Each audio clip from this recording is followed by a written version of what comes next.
নমস্কাৰ। সাহিত্য সৌৰভৰ সমূহ দৰ্শকবৃন্দলৈ আন্তৰিক শ্ৰদ্ধা জ্ঞাপন কৰিছোঁ।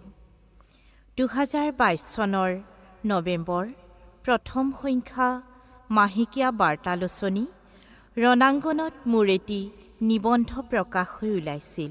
সেই নিবন্ধটোকে আজি মই আপোনালোকৰ সন্মুখত পাঠ কৰি দিছোঁ। নিবন্ধৰ শিৰোনাম নীৰা, মায়াবৃত্তৰ এক শক্তিশালী নাৰী চৰিত্ৰ।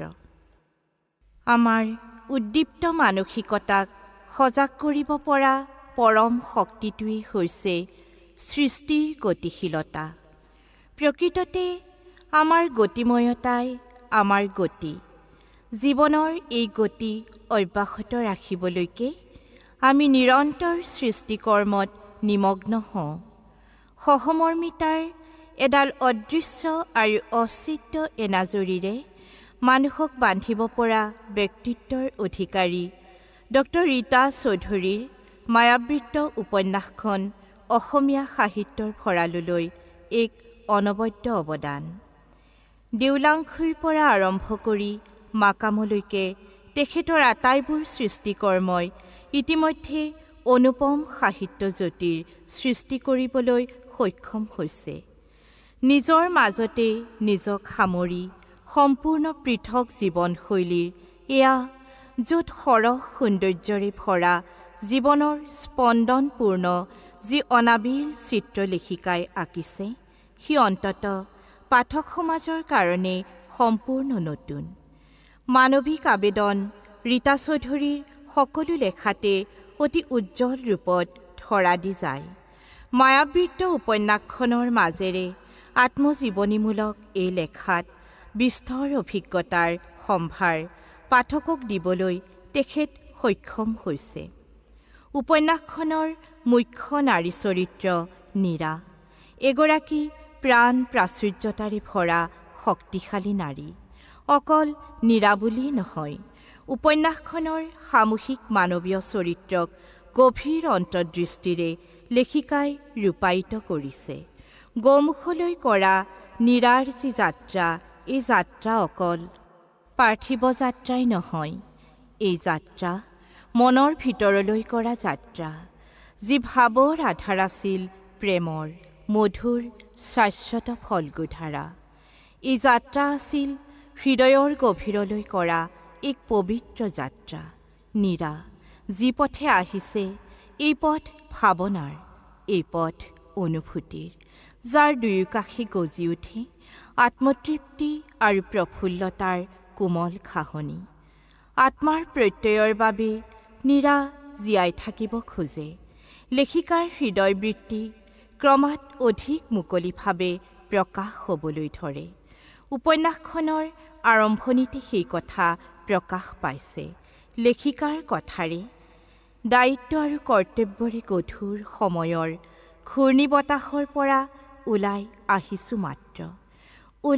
আহিছোঁ মাত্ৰ তুমি নথকা পৃথিৱী এখনৰ পৰা। সুদীৰ্ঘ আৰু সংগীহীন পথ পাৰ হৈ নতুনৰ গুণ লাগি থকা ডায়েৰীখন খুলি লোৱা মাত্ৰ কেইটামান মুহূৰ্ত হৈছে তোমাৰ ওচৰলৈ অহা।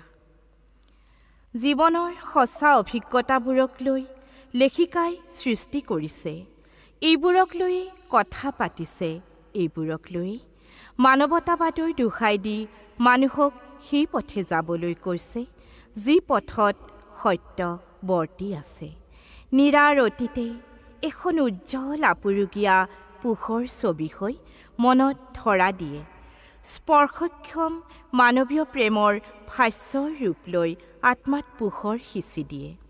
অতীতৰ কথাবোৰ আছিল নিৰ্ভেজাল সঁচা। সঁচাৰ তীব্ৰতা ইমান বেছি আছিল যে সেইবোৰে আজিও অভিজ্ঞতাৰ মৰ্মস্থল স্পৰ্শ কৰি আছে। মুকুতাৰ দৰে স্বচ্ছ জীৱনৰ শাশ্বত কাহিনীবোৰে, অন্তৰ্লীন ভাৱবোৰে তন্ময়তাৰে আকীৰ্ণ জীৱনৰ যাত্ৰাপথত ভৱিষ্যতৰ আলোকময়ী বাৰ্তা কঢ়িয়ায়। উপন্যাসিকাৰ নিজৰ ভাষাত উভতি চাম বুলি আহিছে সুদীৰ্ঘ পৰিক্ৰমাৰ প্ৰতিটো বিশেষ কেঁকুৰিলৈ, ৰূপান্তৰৰ প্ৰতিটো পল, প্ৰতিটো উত্থান আৰু প্ৰতিটো পতনৰ পটভূমিলৈ উভতি চাম বুলি আহিছে মৃত্যু আৰু জন্মৰ প্ৰতিটো খাটলৈ। বিষাদ আনন্দ, প্ৰাপ্তি অপ্ৰাপ্তি, প্ৰেম অপ্ৰেমৰ অযুত নিযুত মুহূৰ্তৰ প্ৰতিটো ভগ্নাংশলৈ সকলো প্ৰতিৰোধ তুলি লৈছে নীৰাই, খুলি দিছে সকলো বন্ধ দুৱাৰ স্মৃতিৰো, উভতি গৈছে পিছলৈ নিজৰ উৎস মুখলৈ। মানৱীয় প্ৰেম যেন মায়াবৃত্তৰ আধাৰ শিল্প, লেখিকাৰ এই প্ৰেমেই সামৰি লৈছে নৰনাৰীৰ প্ৰেম, প্ৰকৃতি প্ৰেম আৰু সাৰ্বজনীন মানৱ প্ৰেমকো। এই প্ৰেমত জটিলতা নাই, কুটিলতা নাই, আছে এক ৰোমান্টিক স্বতঃস্ফূৰ্ত স্বাভাৱিক আকাংক্ষা, যি আকাংক্ষাই জীৱনৰ সকলো দুখ আৰু যন্ত্ৰণা পাহৰাই ৰাখিব পাৰে।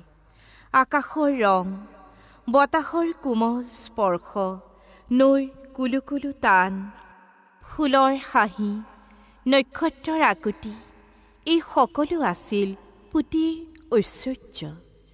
প্ৰকৃতিক অকৃত্ৰিম অনুৰাগেৰে আপোন কৰি লোৱা তাইৰ ভূমাস্পৃহাই সকলো জাগতিক সৌন্দৰ্যকে নিজৰ কৰি লৈছিল।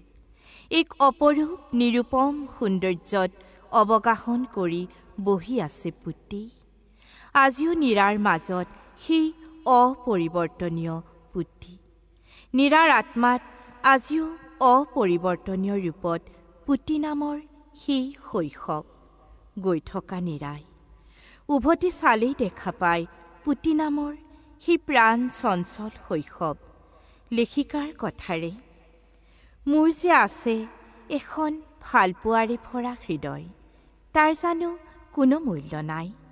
মই যে মোৰ এই দুয়োখন হাতেৰে আৱৰি ৰাখিব খোজো মোৰ প্ৰিয় সকলো মানুহক, তাৰ জানো কোনো মূল্য নাই।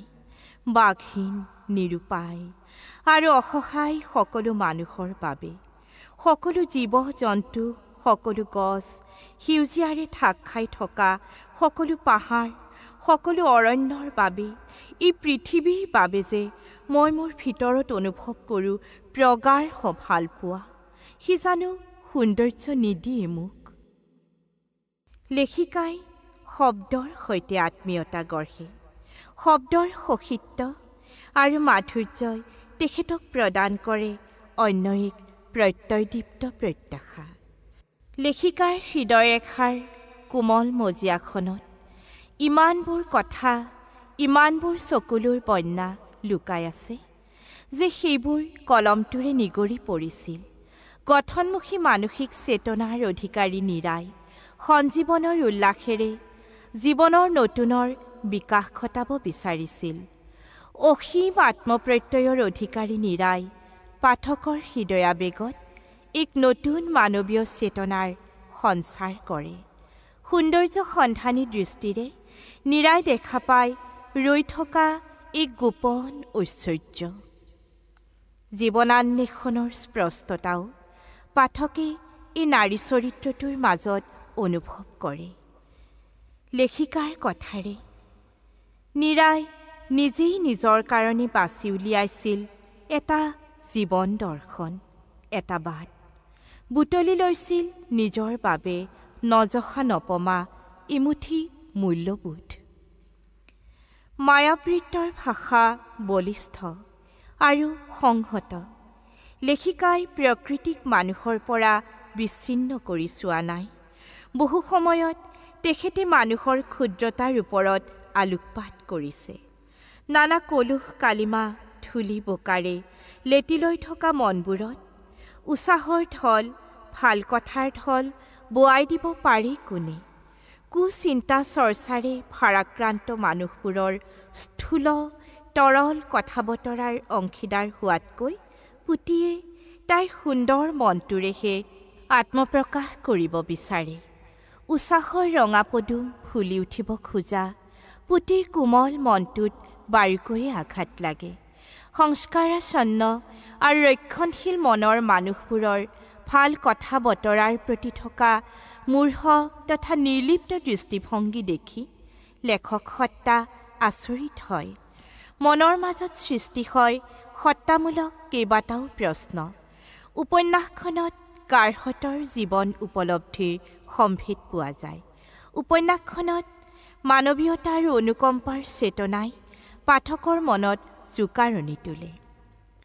লেখিকাৰ কথাৰে পুতি সেই আক্ৰমণবোৰত হাৰি গৈছিল, তাই পলাই গৈছিল, হেৰাই গৈছিল সমস্ত আত্মবিশ্বাস, জীয়াই থকাৰ সকলো আনন্দ নিজৰ প্ৰতি।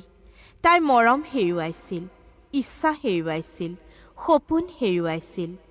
নিৰ্মম স্বাৰ্থপৰ আৰু সাধাৰণত্বৰ অনুগামী মানুহৰ সীমাবদ্ধ পৃথিৱীখনত দিশহাৰা হৈ পৰিছিল পুতি। নীৰাৰ মাজতে পুতিক বিচাৰি পাব পাৰি। পুতিৰ প্ৰেম, প্ৰত্যয় আৰু সংকল্পৰ কথা বিচাৰি পাব পাৰি। দেখক প্ৰকৃতিক, মানুহক গভীৰভাৱে ভাল পোৱা এজনী সংবেদনশীল, কলাসুলভ, জীৱনমুখী উজ্জ্বলতাৰে উজলি থকা মৰম আকলোৱা ছোৱালীক। পুতিৰ মন প্ৰাণ নতুন আনন্দ আৰু প্ৰেৰণাৰে উদ্দেল হৈ উঠিব খোজে। তাইৰ চকুলৈ নামি আহে সুন্দৰৰ এক নতুন স্বপ্ন। সেই স্বপ্ন মানুহক সুন্দৰ কৰাৰ, মানুহক মহীয়ান কৰাৰ, মানুহৰ মনৰ ভিতৰত থকা শিল্পী, গায়ক, স্ৰষ্টাক জগাই তুলি মানুহৰ চিৰ শাশ্বত শক্তি সম্ভাৱনাৰ স্বীকৃতি দিয়াৰ, প্ৰতিষ্ঠা কৰাৰ। মুক্ত আকাশ, মুক্ত প্ৰকৃতি, পথাৰ, নদীৰ যি সৰলতা আছে, আকৰ্ষণ আছে, তাৰ লগতহে পুতিয়ে একাত্মতাবোধ অনুভৱ কৰে। কিছুমান মানুহৰ উপস্থিতিয়ে আনৰ জীৱন সুন্দৰ কৰি তোলে। পুতিয়ে ক'ব নোৱাৰা, বুজাব নোৱাৰাখিনিৰ পূৰ্ণতা দিছিল একমাত্ৰ সুবৰ্ণৰ প্ৰেমে। সুবৰ্ণ অবিহনে পুতিৰ অস্তিত্ব ক'ত? পুতিৰ এই প্ৰেম আবেগ মধুৰ, এক সৰগীয় উপাদান। এই প্ৰেম জীৱনৰ অতল খনিৰ দৰে গভীৰ। পুতিৰ বুকুৰ মাজত চিৰন্তনতাৰ বাবে যি আকুতি, তাৰ উৎসসমূহ সুবৰ্ণ নহয় জানো? নিস্বাৰ্থ প্ৰেমৰ আলোকত পুতিয়ে দেখা পায় সুবৰ্ণ যেন এটা পোহৰ পিয়াসী মহৎ সত্তা, জীৱনৰ অভয় ভূমি। এই মানৱীয় সত্তাৰ পোহৰ অবিহনে পুতিৰ নিজৰ বা অস্তিত্ব ক'ত? উপন্যাসিকাৰ ভাষাত সুবৰ্ণহীন পৃথিৱীখন যেন আছিল প্ৰখৰ গ্ৰীষ্মৰ, উত্তপ্ত মধ্যাহ্নৰ তৰু তৃণহীন প্ৰান্তৰ দৰে। সেই প্ৰান্তইদি অকলে খোজকাঢ়ি গৈছিল নীৰা, বিচ্ছিন্ন হৈ পৰিছিল চৌপাশৰ পৃথিৱীৰ পৰা। প্ৰকৃতি মানুহৰ জীৱনদায়িনী এক অনন্য শক্তি, সুন্দৰৰ মোহময়ী ৰূপ, অসীম প্ৰেৰণা। সেয়ে প্ৰকৃতিৰ সৌন্দৰ্য দেখি অন্তৰত অনুভৱ কৰা ভাৱনাবোৰক সাহিত্যৰ মাজেৰে দাঙি ধৰিবলৈ মানুহে প্ৰয়াস কৰে। ফলত সাহিত্য জীৱন আৰু প্ৰকৃতিৰ মাজত একেডালি আত্মীয়তাৰ সূতাৰে বান্ধ খাই পৰে। এই প্ৰকৃতিৰ কোলাতে জটিলতা, যান্ত্ৰিকতাই আৰু যন্ত্ৰণাই অতিষ্ঠ কৰি তোলা মানুহে বিচাৰি পায় একাজলি শান্তিৰ নিৰ্যাস। নীৰাই নিজেও এই প্ৰকৃতিৰ বুকুতে বিচাৰি পাইছে গভীৰ প্ৰজ্ঞা, পবিত্ৰতা আৰু নিৰ্মল প্ৰশান্তি। প্ৰকৃতিৰ বুকুৰ পৰা এক আশাব্যঞ্জক প্ৰেমে নীৰাৰ বুকুলৈ কঢ়িয়াই আনে ৰঙৰ পোহাৰ। নীৰাৰ বুকুত সিঁচি দিয়ে অনুৰাগৰ ৰক্তিম আভা। প্ৰকৃতিৰ বুকুত লুকাই থকা চৌপাশৰ সৌন্দৰ্যয়ো নীৰাৰ সূক্ষ্ম চেতনাক মঞ্জৰিত কৰিবলৈ ধৰে। মায়াবৃত্তৰ নৈসৰ্গিক বৰ্ণনা মনোৰম, কাব্যিক আৰু কাৰ্যকৰী। উপন্যাসখনত লেখিকাই মানুহ আৰু প্ৰকৃতিৰ মাজত থকা অবিচ্ছেদ্য সম্পৰ্কৰ ওপৰত গুৰুত্ব দিছে। উপন্যাসখনৰ কাব্যচেতনা পৰ্যাপ্ত জীৱনবোধেৰে অভিনন্দিত কৰিবৰ যোগ্য। লেখিকাৰ কথাৰে কাৰ সৈতে ভগাই ল'ম এই অনিৰ্বচনীয় অনুভৱ, এই অপাৰ্থিৱ সৌন্দৰ্যই, এই জোনাক, এই মায়াময় পৃথিৱী, এই নিৰ্জনতাই জগাই তোলা অনুভৱ কাক কম? ওচৰত কোনো নাই, ওচৰত মাত্ৰ একাকিত্ব, ওচৰত মাত্ৰ নিৰ্মম নিসংগতা। এজাক তীৰ্থযাত্ৰীৰ মনৰ গভীৰত প্ৰৱেশ কৰি তেওঁলোকৰ ভাৱনাৰ মাজত নিজক বিলীন কৰি দি এক অত্যুজ্জ্বল অন্তৰ্দৃষ্টিৰে উদ্ভাসিত হৈ উঠিছে নীৰা। তীৰ্থযাত্ৰীৰ দলটোৰ সৈতে গঢ়ি উঠা গভীৰ আত্মীয়তাৰ পৰশত নীৰাৰ মন প্ৰাণ নতুন আনন্দ আৰু প্ৰেৰণাৰে উদ্দেল হৈ উঠে। উপন্যাসখনৰ প্ৰায় প্ৰতিটো পৃষ্ঠাতে উঠলি উঠে লেখিকাৰ বুকুৰ কথা। আনৰ অনুভৱত নিজে হেৰাই যাব পৰাটো, আনৰ দুখত দুখী হ'ব পৰাটো, বিশেষকৈ মানুহৰ বাবে, মানৱতাৰ বাবে কিবা এটা কৰিব বিচৰাটোৰ মাজতেই আছে কল্যাণৰ বতৰা, যি কল্যাণৰ পথেৰে মংগলময়তাৰ বাটেৰে আহি নীৰাই সুন্দৰৰ শোধ বিচাৰি পাবলৈ সক্ষম হৈছে। পুতিৰ পৰা নীৰালৈ উত্তৰিত হোৱা এই জীৱন পৰিক্ৰমাত নীৰাই সকলো বাধা আৰু বিপত্তিক নেওচি জীৱনৰ গতিময়তা লাভ কৰিছে। বিশাল শূন্যতাৰ স্পৰ্শৰ বুকুৰ পৰা, ক্ষুদ্ৰতাৰ পৰা বিশালত্বলৈ কৰা নীৰাৰ এই যাত্ৰা প্ৰত্যয়দীপ্ত প্ৰেৰণাৰে জলমল। নীৰাৰ গাত জীৱনমুখী চেতনাৰ উত্তাপ আছে। হাজাৰ সংঘাতৰ মাজতো নীৰাই নিষ্ক্ৰিয়তাৰ এন্ধাৰলৈ গতি কৰা নাছিল। উপন্যাসখনৰ এঠাইত লেখিকাই কৈছে, মই মৰি যোৱা নাছিলোঁ, হাৰি যোৱা নাছিলোঁ। নিজৰ পৃথিৱীলৈ উভতি অহাৰ সপোনে মোক প্ৰতিটো মৃত্যুৰ পৰা জীয়াই তুলিছিল, মোক জীয়াই ৰাখিছিল অপাৰ্থিৱ ভালপোৱাৰ এক অনন্য সপোনে। কল্পনা শক্তিৰ বিচৰণ ক্ষেত্ৰ হ'ল ব্যক্তিমন। জীৱনৰ বাস্তৱ সত্যতকৈ সংবেদনশীল মনৰ মানুহৰ বাবে প্ৰেম আৰু মমত্ববোধক জীয়াই ৰখাটো বেছি গুৰুত্বপূৰ্ণ কথা। সংসাৰৰ বাস্তৱ সত্যতকৈ সংবেদনশীল মনৰ মানুহৰ বাবে ভাৱনাৰ জীৱনৰ গুৰুত্ব বহুগুণে বেছি। কাৰণ জীৱনৰ স্থূল প্ৰয়োজনবোৰে জীৱনৰ সৰ্বস্ব নহয়। সেই একেই ভাৱনা আৰু সেই একেই চেতনা য'ত কম্পন আছে, সেই একেই হৃদয় য'ত আৱেগ জাগে। উপন্যাসখনৰ লেখিকাই জীৱন ব্যাখ্যাৰ ভাল পৰিচয় দিবলৈ সক্ষম হৈছে। সুবৰ্ণৰ উপভোগ্য আৰু উপকাৰী বন্ধুত্বৰ কথা অবিস্মৰণীয় ৰূপত চিত্ৰিত কৰা হৈছে। লেখিকাৰ পৰ্যবেক্ষণ শক্তি সূক্ষ্ম। অতি পৰিচিত পৰিৱেশক আশ্ৰয় কৰি লিখা ৰচনাত অনিৰ্বচনীয় এক নতুন দিগন্ত উন্মোচিত কৰিছে। লেখিকাৰ কথাৰে চকুযোৰ বাৰে বাৰে সৰুবৰ হৈ পৰিব খুজিছে। নীৰাই বাধা দিয়া নাই, খুলি দিব বিচাৰিছে অনুভৱৰ উৎসৱ মুখ। গুচি যাব খুজিছে বেগৱতী নৈৰ সৈতে প্ৰকাশৰ সমতললৈ।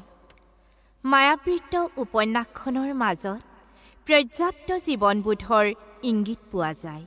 লেখিকাৰ মাজত যিদৰে ৰোমান্টিক কোমলতা আছে, তেনেদৰেই আছে শক্তিশালী অসমীয়া জাতীয় চেতনা। তেখেতৰ মাজত যিদৰে সমাজবাদী আদৰ্শৰ প্ৰতি আছে আকৰ্ষণ, তেনেদৰেই আছে আধুনিকতাবাদী শিল্প সাহিত্যৰ প্ৰতিও গভীৰ আকৰ্ষণ। ঐতিহ্য প্ৰীতি আৰু সৌন্দৰ্য স্পৃহা এই দুটিও ৰীতা চৌধুৰীৰ ব্যক্তিত্বৰ দুটি প্ৰধান বৈশিষ্ট্য।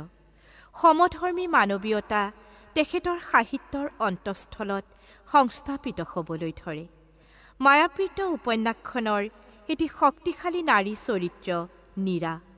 নিজস্ব সত্তাৰ আলোকময় দুটিৰে ভাষ্যৰ তন্ময়তাৰে আকীৰ্ণ নীৰা চৰিত্ৰটোৰ অন্তৰ্লীন ভাৱবোধৰ জগতখনৰ ভিতৰলৈ। পাঠকে নিজে নজনাকৈ সোমাই পৰে, একাত্মতাবোধ স্থাপন কৰে। মায়াবৃত্ত উপন্যাসখনত নীৰাই গোমুখলৈ কৰা যাত্ৰা আচলতে নিজৰ অভ্যন্তৰলৈ কৰা এক জীৱনান্বেষণৰ যাত্ৰা। সমাজ আৰু জীৱনৰ অমোঘ মেৰঘৰৰ বন্ধনৰ পৰা অৱশেষত নীৰাই ওলাই আহিবলৈ সক্ষম হৈছে। নিস্বাৰ্থ প্ৰেমৰ আলোকত উদ্ভাসিত ৰোমান্টিক প্ৰেমৰ জগতখন মনস্তাত্ত্বিক পোহৰেৰে উদ্ভাসিত কৰা হৈছে। সমুদ্ৰৰ দৰে গভীৰ মানৱীয় প্ৰেমক আধাৰ হিচাপে লৈ লেখিকাই প্ৰেমৰ সাৰ্বভৌমত্ব প্ৰতিষ্ঠা কৰিছে। হিমালয়ৰ বিশালতা আৰু অনিৰ্বচনীয় সৌন্দৰ্যই নীৰাক লৈ গৈছে অপ্ৰকাশৰ সুগভীৰ বিষাদলৈ। নীৰাই পাৰ হৈ আহিছে অনেক প্ৰশ্নজৰ্যৰ সময়। নীৰাই দেখা আলোকৰ উৎস ক'ত? হৃদয়ৰে গঢ়া নীৰাৰ ভূমি ক'ত? ক'ৰবাত গলি যাবলৈ ধৰে স্মৃতি আৰু বৰ্তমানৰ সীমাৰেখা। গাৰোৱাল হিমালয়ৰ নিৰ্জন অৰণ্যপথ একাকাৰ হৈ যায় নীৰাৰ স্মৃতিৰ অৰণ্যৰ সৈতে। ক্ষুদ্ৰতাৰ পৰা বিশালত্বলৈ কৰা সেই যাত্ৰাত অৱশেষত নীৰাই বিচাৰি পাইছে অতলান্ত নীৰৱতাৰ প্ৰেমময়তাৰ উৎস মুখ। মানৱিক আবেদনৰ সন্মুখীনী সেই সুৰটো উপন্যাসখনত ধ্বনিত হৈছে এনেদৰে: কবৰৰ এন্ধাৰৰ পৰা পোহৰৰ পৃথিৱীলৈ যাম, স্বৰ্ণোজ্জ্বল শিখৰত জীৱনৰ পতাকা পুতিম। ৰীতা চৌধুৰীৰ উপন্যাস আধুনিক চেতনাৰ পৰিবাসক। মায়াবৃত্ত পঢ়ি পাঠকে অনুভৱ কৰিব পাৰিব সৌন্দৰ্যৰে উচ্ছল এক মগ্ন প্ৰশান্তিত মহিমাময় আনন্দ আৰু বেদনাৰে যি হৃদয়ক অভিভূত কৰি তোলে। মানৱীয় আবেদনৰ মহত্ব আৰু